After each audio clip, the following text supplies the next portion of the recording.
बसपा जिस तरीके से कार्य कर रही है, कहीं न कहीं जो उनके बसपा के लोग हैं, वो कहीं न कहीं मायावती से नाराज़ से दिखते हैं। देखिए, नाराज़ होना हो सकता है उनका लाज़मी हो, पर काम करने वाला कोई भी व्यक्ति, जैसे मैं अपने आप को बोलता हूँ कि काम करने के लिए पूरा स्पेस पड़ा हुआ है, पूरा देश या पूरी दिल्ली पड़ी हुई है। निराश क्यों हो रहे हो? काम करो ना। मैंने अगर बसपा बसपा में रहते हुए चलो मुझे नहीं काम करने दिया, पर प्लेटफ़ॉर्म तैयार तो किया मैंने। मेरा कोई बैनर ही नहीं है, मेरा कोई नाम ही नहीं है, कोई मंच ही नहीं है, कोई पार्टी नहीं है। तो आप कर सकते हो, समाज को जागरूक करना है आपको, तो फिर ये बहाने किस बात के? साहब ने कहा था कि तमन्ना अगर सच्ची हो तो रास्ते हज़ार निकल आते हैं, तमन्ना अगर झूठी हो तो बहाने हज़ार निकलते हैं। ज दूसरी तरफ नज़र चली गई है कि जो बहन कुमारी मायावती से उम्मीद लगा रहे थे, वो अब चंद्रशेखर से उम्मीद लगा रहे हैं। यानी कि कहें चमकता हुआ सितारा या दलितों का नेता जो मायावती को गिना जाता था, वो चंद्रशेखर को गिन रहे हैं तमाम। देखिए, ये तो मूवमेंट है। जो थोड़ा तेज़ दौड़ेगा उसको समाज स्वीकार करेगा। चंद्रशेखर से ज़्यादा भी कोई तेज़ दौड़ेगा तो उसको भी समाज स्वीकार करेगा। पर असलियत कुछ अलग है। बहन जी का आंदोलन इस देश के अंदर सबसे उस दौरान जब कोई सुख-सुविधा नहीं थी, कोई ऐसी व्यवस्था नहीं थी, बहन जी ने उस समय भी समाज के लोगों को समझाने का काम किया। बहन जी कपड़े फाड़े गए, बहन जी जेल भी गई, बहन जी के ऊपर अभद्र टिप्पणी का भी जो प्रयोग भी किया गया, उन्होंने तो क्या-क्या ज़िल्लत नहीं झेली। पर लेकिन बहन जी की पार्टी जो है वर्तमान में सबसे ज़्यादा मिश्रा लोग चला रहे हैं। नहीं, मिश्रा नहीं चला रहा वो कहना गलत हो जाएगा, पर मैं इस बात को कह रहा हूँ आपसे, अगर मिश्रा चला रहा है, अगर उसको लगता है तो फिर आप खुद चला लो। आरोप लगा रहे हैं ना लोग कि मिश्रा जितने भी पंडित हैं सबसे ज़्यादा बहन जी की पार्टी में है और बहन जी की पार्टी जो है पंडितों के बिना चल ही नहीं रही, ब्राह्मणों के बिना। मेरा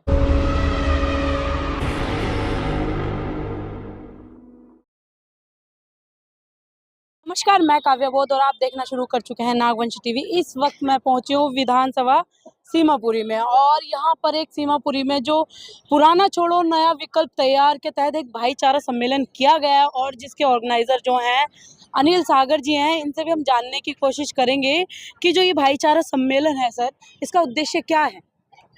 सबसे पहले आपको और दर्शकों को जय भीम नमो बुद्धाय।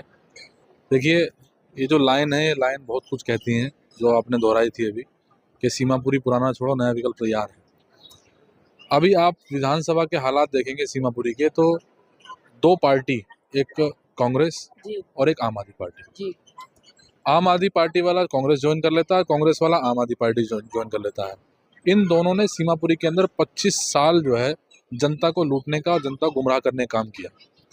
अब हमारे जो लोग हैं, जो हमारी जो ताकत है हमारे समाज की, रिजर्व सीट है, शेड्यूल कास्ट और मुस्लिम समाज की आबादी सबसे ज़्यादा है। जी सरकार दिल्ली में आम आदमी पार्टी ने बनाई, अरविंद केजरीवाल ने बनाई, और इन लोगों को जब राज्यसभा भेजने की बात आई तो इन्होंने भेजा उनको जो पैसा देते हैं। मेरा सिर्फ इस लाइन का ये उद्देश्य कहने का ये है कि जब हमारी अपनी ताकत है, मेरे आप जितने भी वोटिंग बोर्ड देखेंगे मैंने ये लिखा हुआ है कि हमारी ताकत ही हमें जीत दिला सकती है। पर समझने का समझ है, तो अगर हम समझेंगे तो जीत सकते हैं हम लोग। वोट ही तो हमें डालना है। लोग सोचते हैं कि बिजली पानी जो है, अगर हम अरविंद केजरीवाल को वोट नहीं देंगे तो बिजली पानी छीन जाएगा। ऐसा नहीं है, सरकार तो देगी। सरकार का सरकार की तरफ से तो जो फ्री का लालच दिया गया है जनता को। देखिए, वो तो वो देगी सरकार, लालच नहीं। ये समझिए कि जो टैक्स का जो पैसा जो घूम के आ रहा है हमारे पास और जो सबके पास जा रहा है, वो हमारा भी पैसा है, उससे जुड़ा हुआ है। कहने का मतलब ये है कि अगर हम असल में समझे अगर अपनी बात को, हमारा समाज अगर समझे तो एक ताकत के रूप में उभर के आ सकता है और अपनी जीत अपने व्यक्ति के साथ में मतलब जीत तय कर सकता है। अभी आपने आरोप लगाया था कि कांग्रेस का जो व्यक्ति है वो आम आदमी पार्टी की उसको ज्वाइन कर लेता है और आम आदमी पार्टी वाला जो है कांग्रेस ज्वाइन कर लेता है। उसी बीच में देखा जाए कि कुछ लोग जो बसपा के हैं वो जाकर के कहें आजाद समाज पार्टी को ज्वाइन कर लेते हैं। इस पे क्या कहेंगे? देखिए, मैं इसमें भी थोड़ा अनुभव शेयर करूंगा अपना, क्योंकि आपने जो बसपा का जो नाम दिया, मेरा लंबा अनुभव रहा है बसपा के साथ में, प्रदेश महासचिव भी रहा हूँ। और मैं अदर स्टेटों में मैं सामाजिक मूवमेंट में मेरी बड़ी अच्छी हिस्सेदारी भागीदारी रही है। 2 अप्रैल का आंदोलन आपने देखा होगा, बसपा में रहते हुए भी मैंने सामाजिक लड़ाई लड़ी है। मुझे पार्टी से बाहर किया गया, तब भी मैंने सामाजिक लड़ाई लड़ी है। 2 अप्रैल आंदोलन में 2 अप्रैल आंदोलन में जो एट्रोसिटी में जो लोग शहीद हुए थे, 13 जनवरी 2019 को रामलीला मैदान में हमने कम से कम पूरे देश के अंदर 50,000 लोग इकट्ठा हुए और हमने मूर्तियां लॉन्च करके उनको परिवार को सम्मानित भी किया था। मतलब मेरा कहने का उद्देश्य ये है कि आंदोलन से जुड़ा व्यक्ति कहीं भी जा सकता है, अपना काम करेगा, अगर पार्टी नहीं कराएंगी तो। लेकिन देखा जाए कि जो सरकार वर्तमान में उसने जो कहें कि दलितों की आस्था को जो कहें कि कहीं न कहीं ठेस पहुँचाई है, जो बाबा साहब की प्रतिमा सदन में लगी थी, संसद भवन में लगी थी, वो हटा दी है, लेकिन दोबारा से वो वहाँ लगाने का नाम ही नहीं ले रहे जहाँ लगी थी। देखिए, आंदोलन की गरमाइश और आंदोलन के आयोजकों को समझना पड़ेगा आपको। गरमाइश आंदोलन की तभी होगी जब सामाजिक नेतृत्व के हाथ में आंदोलन जाएगा।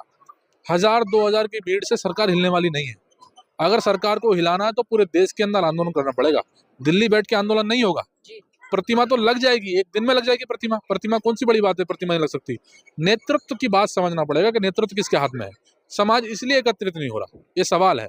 यानी कि जो जितने लोग नेतृत्व कर रहे हैं, जितने लोग कहें कि बाबा साहब के अनुयायियों को बुलाते हैं, उन मतलब वो कहीं न कहीं देखा जाए तो सही तरीके से नेतृत्व नहीं कर रहे हैं। हाँ, नेतृत्व मैंने वो बोला, सवाल इसलिए उठ रहा है कि 2000 मतलब अभी मैंने पार्लियामेंट में कार्यक्रम था, मैंने देखा कि भाई मुश्किल से 500-600 लोग इकट्ठे होंगे जी। और आह्वान कर रहे हैं पूरे देश का। तो अगर बाबा साहब की स्टैचू लगानी है तो इसको आंदोलन को गरमाइश मतलब गर्म करना पड़ेगा, पूरे देश में जाना पड़ेगा। जैसे हमने 2 अप्रैल का आंदोलन हुआ था, 13 जनवरी को जो लोग हमारे रामलीला मैदान के अंदर आए थे, तो हम जब लोगों के पास पहुंचे तो लोग आए थे और उन्होंने नेतृत्व को स्वीकार भी किया था हमारा। लेकिन जो आज आप भाईचारा सम्मेलन कर रहे हैं, इस पर आपने थोड़ा-सा जोर भी दिया है, आपने बोर्डों पर भी लिखा है कि जो आने वाली पीढ़ियाँ हैं, उनको बचाने के लिए। तो आने वाली पीढ़ियाँ आप कैसे बचाएँगे भाईचारा सम्मेलन करके? नहीं, हमने नाम दिया इसका। जी। कोई भी ऑर्गेनाइजेशन या और कोई भी काम हम करते हैं ना, तो किसी न किसी का इकट्ठा करने का उद्देश्य होता है। अपनी बात हम कैसे भी रखें, बात रखने का उद्देश्य है ये। हमने इस बात को ज़रूर कहा है कि भाई हम मीटिंगों में अपनी कहते हैं, सीमापुरी में जहाँ भी हम जा रहे हैं, कि लड़ाई जो है मतलब सत्ता पाने की नहीं है। मैं सत्ता का लालची आदमी नहीं हूँ, मैंने संघर्ष किया है। मैं ये चाहता हूँ कि मुझ जैसे सैकड़ों लोग, हज़ारों लोग इकट्ठा हों, जो आने वाली पीढ़ियों को बचा सकें। बाबा साहब के दिए हुए संविधान और अधिकार और बाबा साहब का जो आंदोलन है, वो हर पीढ़ी और हर व्यक्ति के अंदर जाए। अच्छा, एक मेरा आखिरी सवाल है चलते हुए भी 1-2 दिन पहले की घटना है कि अब तक देखा जाता था कोई ठाकुर है, बनिया है, इस तरीके के लोग जो बाबा साहब पर अभद्र टिप्पणी करते हुए नज़र आते थे, यानी कि बाबा साहब को गालियाँ देते हुए नज़र आते थे।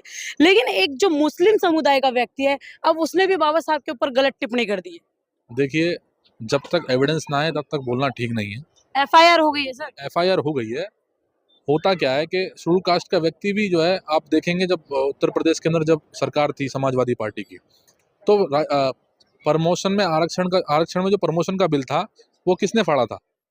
एससी के व्यक्ति ने तो फाड़ा था, जो एससी का व्यक्ति था उसने फाड़ा गया था। मतलब ऐसी मानसिकता तैयार की जाती है। एक व्यक्ति गलत हो सकता है पर मुस्लिम समाज गलत नहीं है।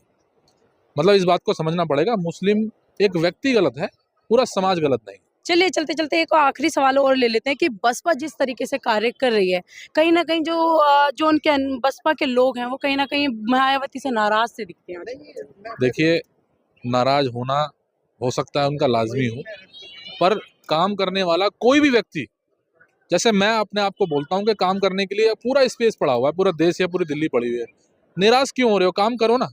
मैंने अगर बसपा में रहते हुए चलो मुझे नहीं काम करने दिया, पर प्लेटफॉर्म तैयार तो किया मैंने। मेरा कोई बैनर ही नहीं है, मेरा कोई नाम ही नहीं है, कोई मंच ही नहीं है, कोई पार्टी नहीं है, तो आप कर सकते हो। समाज को जागरूक करना है आपको, तो फिर ये बहाने किस बात के? साहब ने कहा था कि तमन्ना अगर सच्ची हो तो रास्ते 1000 निकल आते हैं, तमन्ना अगर झूठी हो तो बहाने 1000 निकल आते हैं।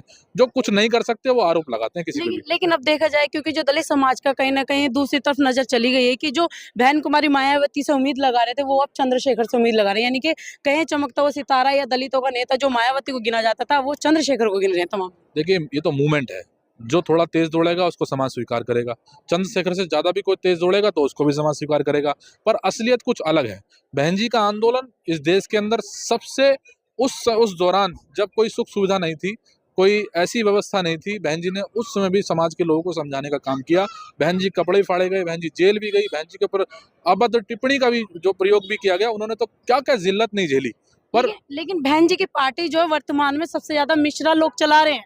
नहीं, मिश्रा नहीं चला रहा वो कहना गलत हो जाएगा। पर मैं इस बात को कह रहा हूँ आपसे, अगर मिश्रा चला रहा है, अगर उसको लगता है तो फिर आप खुद चला लो। आरोप लगा रहे हैं ना लोग कि मिश्रा जितने भी पंडित हैं सबसे ज्यादा बहन जी की पार्टी में है, और बहन जी की पार्टी जो है पंडितों के बिना चल ही नहीं रही, ब्राह्मणों के बिना। मेरा बहुजन समाज पार्टी से कोई लेना देना नहीं है और मैं बहुजन समाज पार्टी से आज़ाद हो चुका हूँ। ये सवाल बहुजन समाज पार्टी में जो लोग काम कर रहे हैं उनसे जाके एक बार पूछने की जिम्मेदारी उनसे भी बनती है आपकी। मेरी जिम्मेदारी ये है कि अब मैं समाज में मूवमेंट में काम कर रहा हूँ, तो आप मुझसे कोई भी अगर कोई असफल अगर मैं होता हूँ तो मैं कारण उसका आपको बताऊंगा। नहीं, एक्चुअली सवाल इसलिए पूछा जा रहा है क्योंकि तमाम जो लोग बहन जी से मिलने की उम्मीद लगाते हैं, तो उससे पहले जो मिश्रा लोग हैं वो पहले कहते हैं कि आप आएंगे तो पहले पैसे दीजिए, बहन जी के चरणों में पैसे चढ़ाइए, तब बहन जी से मुलाकात होगी। इस तरीके से बहन जी पे आरोप लगाया जाता है। मैं तो आपसे कह रहा हूँ, बसपा के लोगों से पूछो ना ये सवाल। मैं तो बसपा में हूँ ही नहीं, 2022 से मैंने रिजाइन दिया, सोशल मीडिया पे मैंने लिखा था। जी। तुम बसपा के लोगों से सवाल करो ना, मुझसे तो सवाल 2022 से पहले तो थे बसपा में आप। मैं जब था, मैंने कोशिश की, बदलाव की कोशिश नाकाम रही। मैंने बहुत प्रयास किया कि देश के अंदर संगठन को इकट्ठा किया जाए, लोगों के बीच में रह के काम किया जाए। उन्होंने मुझे करने नहीं दिया, फिर मैं वापस आ गया। लेकिन अभी आपने बोला कि 2022 में आपने बसपा छोड़ दी, तो कोई कारण तो रहा होगा बसपा छोड़ने का? मैंने आपको बताया, मैंने प्रयास किया कि मैं बदलाव कर सकूं, बदलाव नहीं हो पा रहा उसके अंदर। मतलब आकाश आनंद हैं, उनके अंदर कोई मुझे नेतृत्व खास नजर नहीं आता, या फिर अभी जो नेतृत्व जो काम कर रहा है दिल्ली के अंदर, मैं अकेला हूँ। आइए ऐसा करके कोई दिखाए और फिर अपनी पोजीशन ले। समाज तय करेगा कि भाई पोजीशन किसकी आ सकती है, या पोजीशन कौन ले सकता है जिसके पीछे समाज होगा। अगर उनके पीछे समाज है ही नहीं तो नेतृत्व क्यों बैठे हुए हैं? जी। मैं आज अकेला कर रहा हूँ ना। लोग कहते हैं कि बसपा से निकला हुआ व्यक्ति उस निस्ते नाबूद हो जाता है, उसको समाज जो स्वीकार नहीं करता। जी। मैंने 10 नवंबर को भाईचारा सम्मेलन कर रहे हैं हमने सर्व समाज भाईचारा यात्रा निकाली थी और समाज के सैकड़ों हजारों लोग मेरे साथ थे। अगर ऐसा होता तो मैं गलत होता तो समाज में स्वीकार नहीं करता। तो ये कहीं न कहीं अपने आप में बड़ी बात है कि 2022 में इन्होंने क्यों बसपा छोड़ी थी, क्योंकि उन्होंने बदलाव चाहा था और बदलाव नहीं हुआ था। तो चलिए इस पूरी वीडियो के बारे में आपकी क्या प्रतिक्रिया है मुझे कमेंट बॉक्स में ज़रूर बताएँ।